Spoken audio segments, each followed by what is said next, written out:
उन्हाळा स्पेशल आज आपण कैरीची कढी कशी बनवायची ते पाहणार आहोत।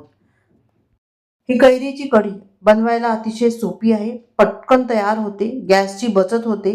शिवाय एक कढी बनवली तर दुसरं काही बनवण्याची गरज नसते, चटपटीत बनते। चला तर मग वेळ न दवडता आपण रेसिपीला सुरुवात करू। इथे मी एक मध्यम आकाराची कैरी घेतली आहे। कैरीचा देठाची बाजू जी आहे ती आपण काढून टाकायची आहे। यानंतर कैरीला आपण सोलून घ्यायचं आहे, त्याची साल जी आहे ती काढून टाकायची। आता कैरी जी आहे ती खूप आंबट नसावी।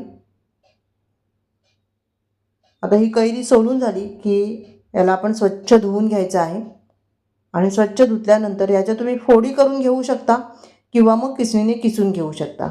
इथे मला ह्याची स्मूथ पेस्ट करायची आहे, त्यामुळे मी किसून घेते आहे। तुम्हाला जर फोडी करून पेस्ट करायची असेल तर तसंही करू शकता। कैरी किसून झालेली आहे। आता मिक्सरच्या भांड्यामध्ये ही कैरी आपण सर्व काढून घेऊ।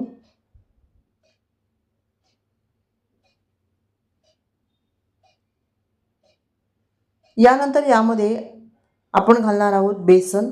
तर इथे मी 2 टेबलस्पून इतकं बेसन घेणार आहे।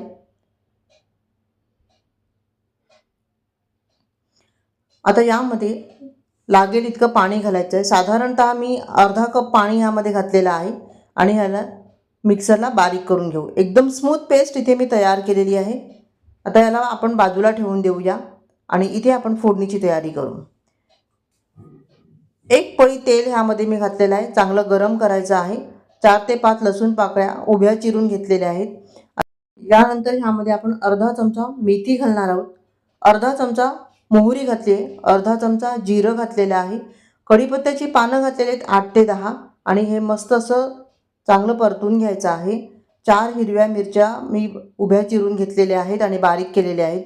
4 मी सुक्या लाल मिरच्या घेतलेल्या आहेत। मिरची तुम्ही तुमच्या आवडीनुसार कमी जास्त इथे करू शकता।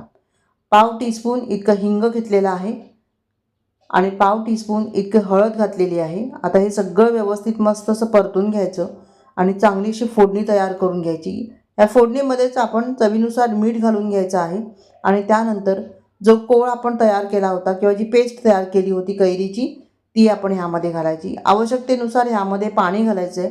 तुम्हाला कढी किती पातळ आणि किंवा किती घट्ट हवी आहे त्यानुसार यामध्ये पाणी घाला। हे सगळं व्यवस्थित मंद आचेवर करायचं आहे आणि आता आवश्यकतेनुसार मी थोडंसं यामध्ये पाणी वाढवलेलं आहे, कारण थंड झाल्यावर ही कढी घट्ट होते, त्यामुळे थोडंसं पाणी मी इथे वाढवलेलं आहे। आता याला चांगली उकळी काढायची, चांगलं शिजवून घ्यायचं आहे। इतकी मस्त झटपट ही कैरीची कढी तयार होते, चटपटीत तयार होते आणि कैरीचा आंबटपणा बॅलन्स करण्यासाठी अर्धा चमचा इथे मी साखर घेतलेली आहे। भरपूर अशी फ्रेश कोथिंबीर आपण बारीक चिरून घातलेली आहे। आता ही कढी जी आहे ती मस्त तयार झालेली आहे। ही कढी जर तुम्ही एकदा बनवली भातासोबत तर दुसरं काहीच बनवण्याची गरज नाही आहे, इतकी मस्त ही कढी तयार होते। अगदी झटपट उन्हाळ्यामध्ये शरीराला थंडावा पण मिळेल, किचनमध्येही जास्त काम करावं लागणार नाही आणि गॅसची बचतही होते। पटकन होणारी ही रेसिपी आहे, नक्की ट्राय करून बघा। सध्या कैरीचा सीझन आहे, त्यामुळे अशा मस्त चटपटीत रेसिपी तुम्ही तयार करून घेऊ शकता। तर इथे कढी बघा किती मस्त अशी घट्ट तयार झालेली आहे। अतिशय टेम्पटिंग अशी ही रेसिपी आहे आणि हो, भातच नाही, तुम्ही भाकरी पोळी कशासोबतही ही कढी खाऊ शकता। इथे मी कुकरला भात बनवून घेतलेला आहे, 2 शिट्टीत हा भात शिजलेला आहे, त्यामुळे जेवण जे आहे ते अगदी झटपट तयार होणार आहे, गॅसची बचत करणार आहे। असा मेनू असेल तर एकदम पटकन होणारा आणि सहज होणारा हा मेनू आहे भात आणि कढी। तर इथे कढी बघू शकता तुम्ही किती मस्त तयार झालेली आहे, अगदी घट्टसर। रेसिपी आवडली तर लाईक आणि कमेंट करायला मात्र विसरू नका। अशाच छान छान रेसिपी पाहण्यासाठी प्रीती सुमे रेसिपीजला सबस्क्राईब करा। Thank you, bye bye.